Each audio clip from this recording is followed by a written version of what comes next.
بھارت میں نوجوان کا احتجاج، آخر کیوں؟ کیا یہ صرف امتحانات کا مسئلہ ہے یا کچھ اور؟ السلام علیکم دوستو، آج کل بھارت میں نوجوانوں کا ایک بڑا احتجاج دنیا بھر کی توجہ حاصل کر رہی ہے۔ سوشل میڈیا پر اس احتجاج کی ویڈیو تیزی سے وائرل ہو رہی ہے اور بہت سے لوگ یہ سوال پوچھ رہے ہیں کہ آخر بھارتی نوجوان سڑکوں پر کیوں نکل آئے؟ کیا یہ صرف ایک امتحان ہے یا اس کے پیچھے برسوں کی بے چینی اور مایوسی چھپی ہوئی ہے؟ آج کی ویڈیو میں ہم ایسی موضوع پر بات کریں گے، احتجاج کی اصل وجوہات جانیں گے، مستقبل میں کیا ہو سکتا ہے اس پر بھی نظر ڈالیں گے اور آخر میں اس بات پر بھی گفتگو کریں گے کہ پاکستان میں لوگ اس احتجاج کو اپنے حالات سے کیوں جوڑ رہے ہیں۔ چلیے شروع کرتے ہیں۔ بھارت میں حالیہ احتجاج کی بنیادی وجہ نیٹ سمیت اہم سرکاری امتحانات میں مبینہ پیپر لیک اور بے دھاندلیوں کو قرار دیا جا رہا ہے۔ لاکھوں طلباء نے برسوں محنت کی، لیکن جب امتحانات کی شفافیت پر سوالات اٹھے تو نوجوانوں میں شدید غصہ پیدا ہوا۔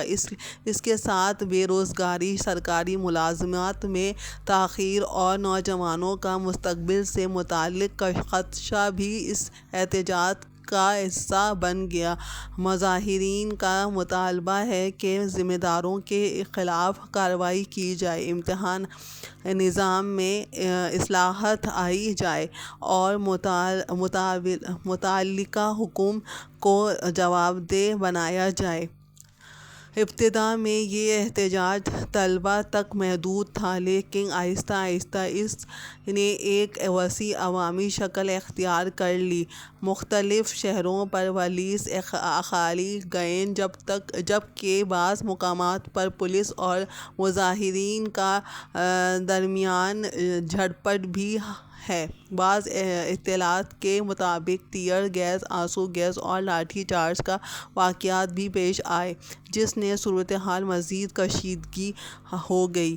اب سوال یہ ہے کہ آگے کیا ہو سکتا ہے؟ اگر حکومت احتجاج کرنے والوں کے مطالبات سن کر منہ اور شفاف تحقیقات کرتی ہے تو ممکن ہے کہ حالات بہتر ہو سکیں، لیکن اگر نوجوانوں کو یہ احساس رہا کہ ان کی آوازیں نہیں سنی جا رہی تو یہ احتجاج مزید وسیع ہو سکتا ہے اور دوسرے سماجی و معاشی مسائل بھی اس کا حصہ بن سکتا ہے۔ تاہم مستقبل کے بارے میں یقین سے کچھ نہیں کہا جا سکتا، کیونکہ یہ حکومت، عدلیہ اور عوام کے آئندہ اقدامات پر منحصر ہوگا۔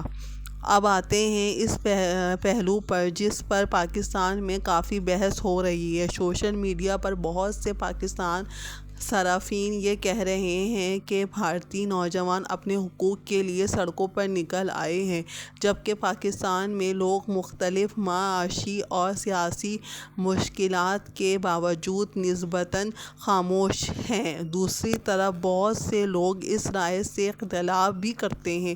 ان کا کہنا ہے کہ ہر ملک کے حالات، قوانین، سیاسی ماحول اور معاشیاتی حقائق مختلف ہوتے ہیں، اس لیے دونوں ممالک کا براہ راست موازنہ قرار دینا درست نہیں۔ اس لیے کسی بھی ایسی رائے کو ایک عوامی تاثر کے طور پر دیکھنا چاہیے، نہ کہ ایک ثابت شدہ حقیقت کے طور پر۔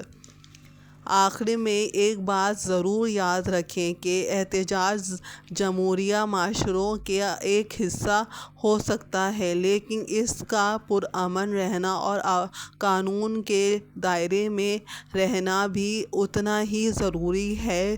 اسی طرح حکومتوں کی ذمہ داری یہ ہے کہ وہ نوجوانوں کی تحفظات کو سنیں اور مسائل کو حل تلاش کریں، کیونکہ کسی بھی ملک مستقبل نوجوان سے وابستہ ہوتا ہے۔